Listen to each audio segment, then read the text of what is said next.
शरीर देने वाले ने शरीर दे दिया,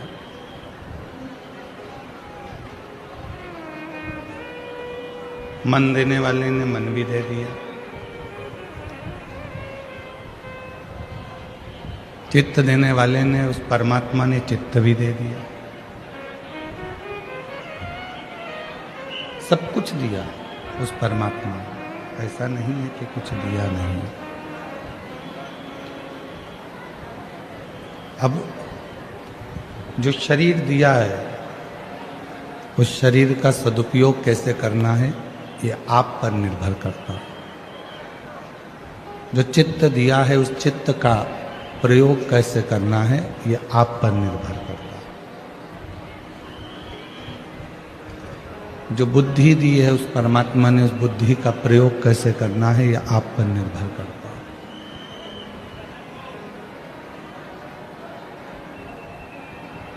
आप किस तरह से, कैसे इस चित्त का, इस बुद्धि का, इस मन का, इस शरीर का प्रयोग करते हैं ये आप जानते हैं। माना ये संसार सागर, पीछे की आवाज खोलो, पीछे की। माना कि ये संसार सागर बड़ा विचित्र है। इस संसार सागर में जन्म लेना और इस संसार सागर में जन्म लेकर भगवान का भजन करना दोनों कठिन है। और उससे भी ज़्यादा कठिन है संसार सागर में आकर, परिवार में रहकर, परिवार के साथ में बैठकर भगवत नाम लेना, ये बहुत कठिन।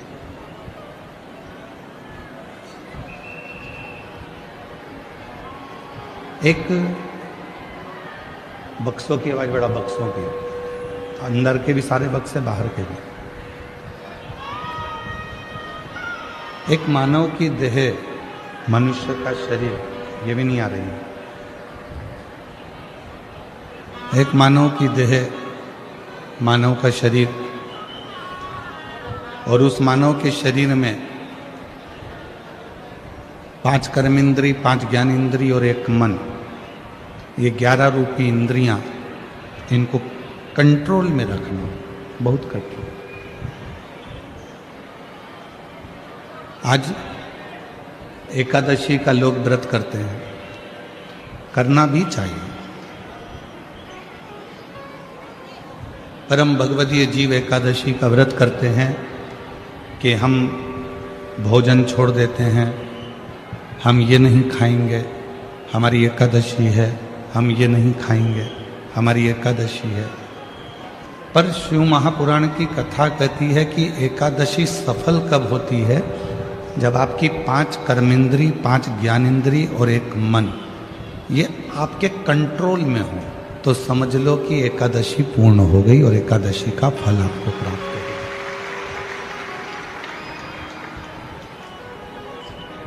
अब हमारी इंद्रियां हमारे कंट्रोल में नहीं है। नेत्र गलत देख रहे हैं, जिह्वा गलत बोल रही है, कान गलत सुन रहे हैं, श्रवण शक्ति गलत जगह जा रही है, नेत्र गलत जगह जा रहे हैं, जिह्वा गलत बोल रही है। जब ये हमारी इंद्रियां हमारे कंट्रोल में नहीं होंगी, जब ये हमारी इंद्रियां हमारे संयम में नहीं होंगी, तो हम कितना भी व्रत कर लें, हम कितना भी उपवास कर लें, हम चाहे कितने भी भूखे रह लें, तो भी उस व्रत का फल नहीं मिलेगा।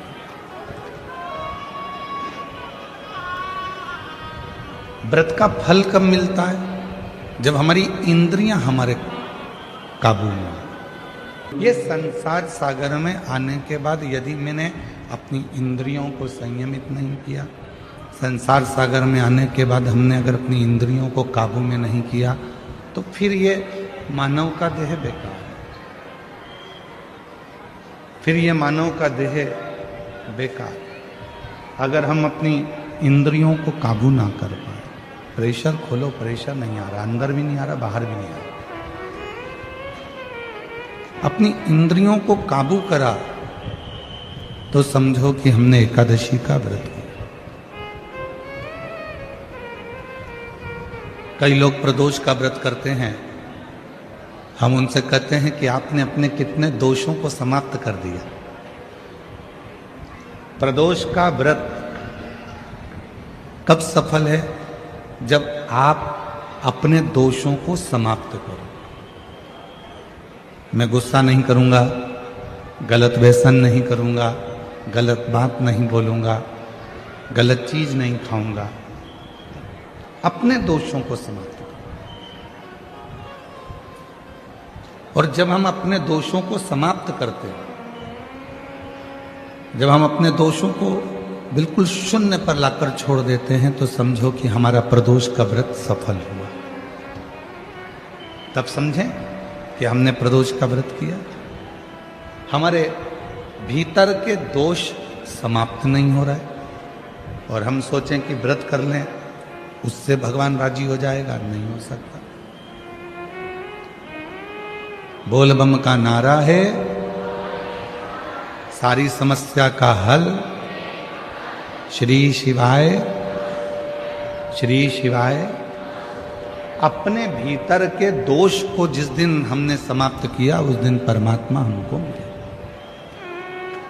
आज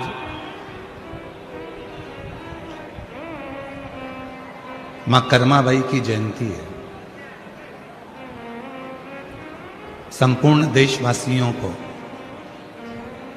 भगवान जगन्नाथ जी की परम भक्त, भगवान कृष्ण की परम भक्त मां कर्माबाई जयंती की बहुत बहुत बधाई हो आप सभी। संपूर्ण साहू समाज को, जो मां कर्मा के वंशज हैं, सभी संपूर्ण साहू समाज को भी हमारी ओर से बहुत बहुत बधाई कि आपका जन्म मां कर्मा के उस वंश में हुआ है जिन्होंने अपने हाथों से भगवान कृष्ण को, जगन्नाथ को अपने हाथों से भोजन कराया है। उन कर्मा मां को सभी को साथ।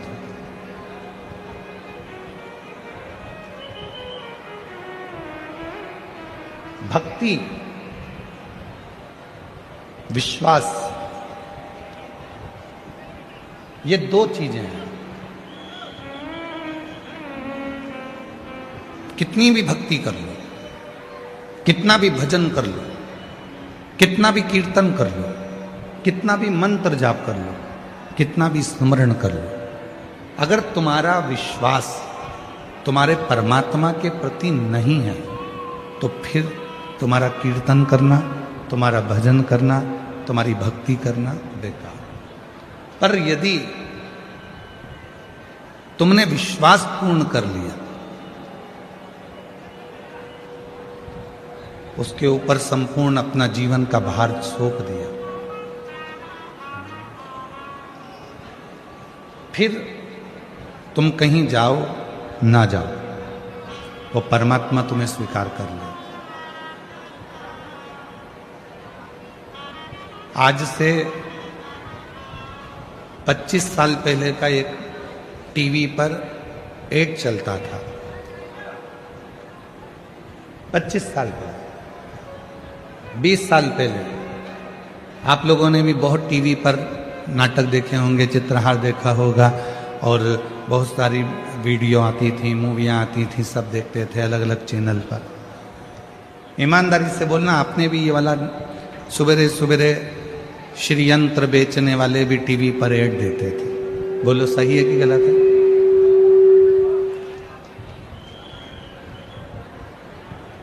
फिर कुबेर यंत्र बेचने वालों ने भी कहा कि हम इस यंत्र को बेचें। फिर हनुमान जी का यंत्र भी बेचने वाले, हम हनुमान जी का यंत्र बेचें।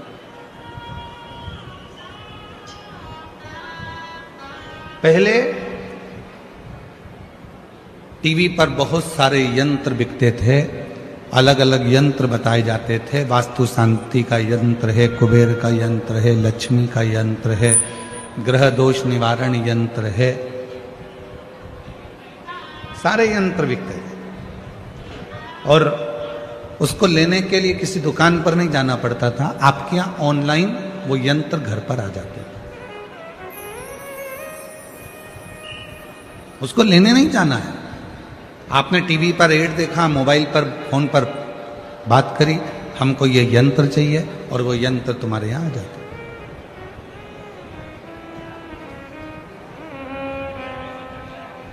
कई लोगों के घर में भी यंत्र होंगे, कई लोगों ने पूर्व में वो उन यंत्रों को बुलवाया भी होगा।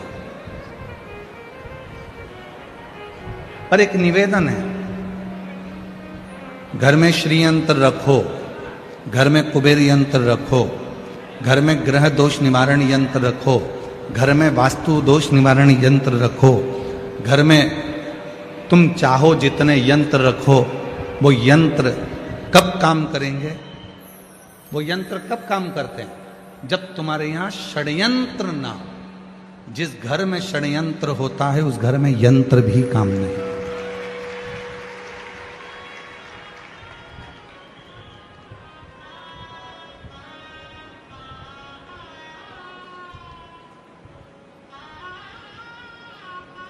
इतना षड्यंत्र घर के अंदर चलता है, कोई ये भड़काएगा, कोई वो भड़काएगा, कोई कुछ कहकर जाएगा, कोई कुछ कहकर जाएगा, कोई कुछ बोल कर जाएगा।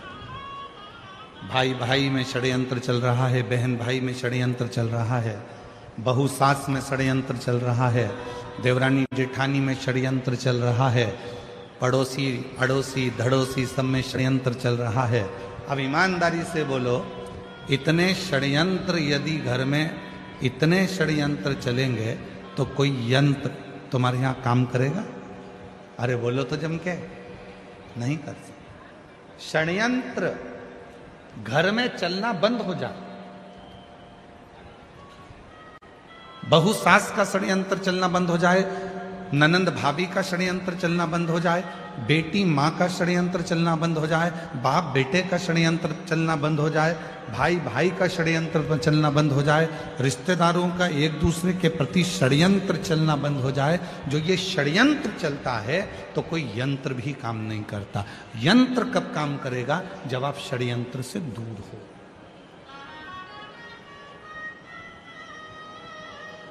भैया टीवी पर बात करी फोन लगा के, हमारे घर में शांति नहीं है, उसका यंत्र भेज दो। उसने ग्रह शांति का यंत्र भेजा, पर ग्रह शांति का यंत्र काम ही नहीं कर रहा, क्योंकि षड्यंत्र इतना ज्यादा हो रहा है। उधर से फोन आता है वो अपनी माँ को भड़का देते हैं, उधर से फोन आता है वो अपनी सास को भड़का देते हैं, उधर से फोन आता है वो अपनी बहू को भड़का देते हैं, उधर से फोन आता है वो अपनी बेटी को भड़का देते हैं। षड्यंत्र इतना चल रहा है कि ग्रह शांति यंत्र भी काम नहीं करता।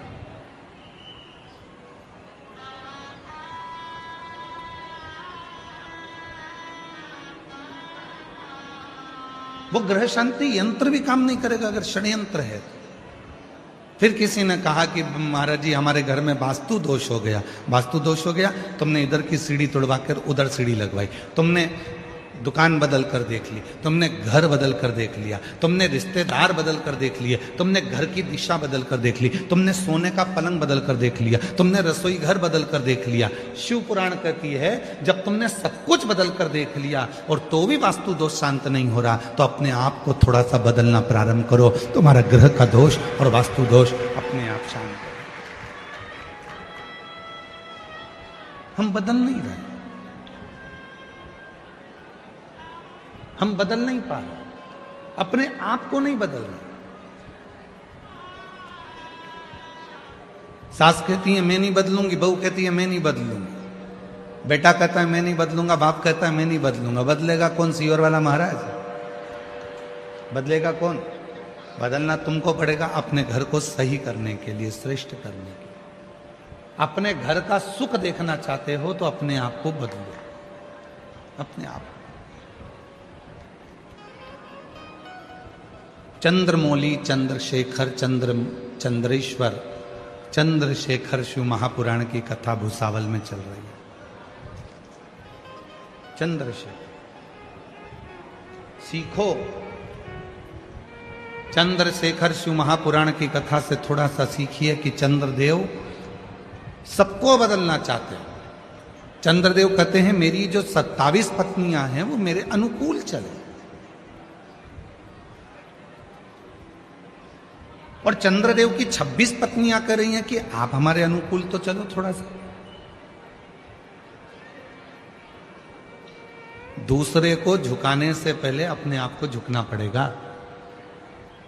एक गुरुजी आ रहे थे घर पर, मम्मी पापा ने, माता पिता ने छोटे से बच्चे को समझा दिया, सुनो आज शाम को 4 बजे गुरुजी आएंगे, ठीक है, प्रणाम करना, ठीक है, दंडवत करना, ठीक है। बच्चे ने कह दिया ठीक है। शाम को 4 बजे गुरुजी आ गए। माँ ने अपने बेटे को बुलाया, बेटे को बुलाकर कहा चलो गुरुजी को प्रणाम करो। बच्चा कहने लगा नहीं करना। माँ ने फिर कहा गुरुजी को प्रणाम करो, अपने गुरुजी हैं, प्रणाम करो। बेटा कहने लगा नहीं करना। इतने में माँ ने फिर बेटे को बुलाया, गुरुजी को प्रणाम करो, नहीं करना। माँ ने 2 थप्पड़ दिए, गुरुजी हैं प्रणाम कर, नहीं करना। पिताजी आए, पिताजी ने कहा बेटा अपने गुरुजी हैं प्रणाम करो, नहीं करना। गुरुजी हैं अपने प्रणाम करो, नहीं करना। पिताजी ने भी 2 थप्पड़ दिए। इतने में गुरुजी ने कहा क्यों मार रहे हो? माता पिता बोले ये प्रणाम नहीं कर रहा। गुरुजी बोला नहीं कर रहा तो मत करने दो, तुम दोनों तो करो, तुम दोनों तो प्रणाम करो। और जैसे ही माता पिता ने झुककर प्रणाम करा, इतने में बच्चे ने साष्टांग दंडवत कर लिया।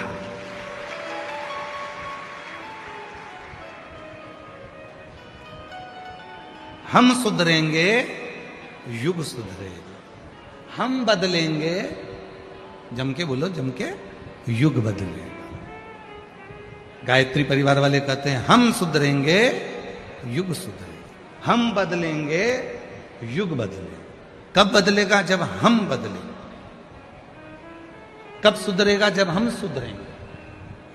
और हम क्या कर रहे हैं? बहू को सुधारने का प्रयास कर रहे हैं। हम क्या कर रहे हैं? सास को सुधारने का प्रयास कर रहे हैं। हम क्या कर रहे हैं? बेटे को सुधारने का प्रयास कर रहे हैं। हम क्या कर रहे हैं? बाप को सुधारने का प्रयास कर रहे हैं। हम क्या कर रहे हैं? भाई को सुधारने का प्रयास कर रहे हैं। हम क्या कर रहे हैं? बहन को सुधारने का प्रयास कर रहे हैं। सबको सुधारने का प्रयास करा, पहले अपने आप को सुधारा।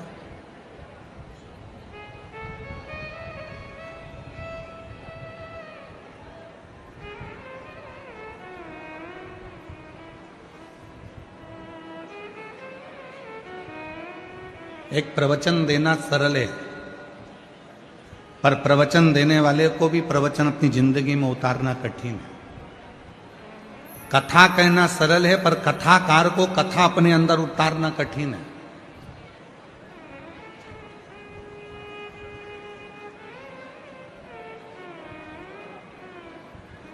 आज के जमाने में ढेर सारे कथाकार मिल जाएंगे, आपको कथा भी कहते हैं, पर वो कथा अपने जीवन में उतारते कितनी है?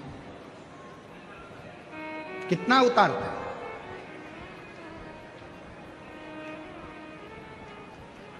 शिव पुराण का ट्रेंड चल रहा है तो शिव पुराण वाचना चालू कर दो। श्रीमद् भागवत का ट्रेंड चले तो श्रीमद् भागवत वाचना प्रारंभ कर दो। रामचरितमानस का ट्रेंड चले तो रामचरितमानस वाचना प्रारंभ कर दो। नहीं भाई, शिव पुराण, राम कथा, श्रीमद् भागवत, गीता, ये सब पुराणे, जितने भी शास्त्र हैं, शिव पुराण कहती है जो भी पुराण बाचो आप दूसरों को बाच कर सुनाओ, उससे पहले उस पुराण का आधे से ज्यादा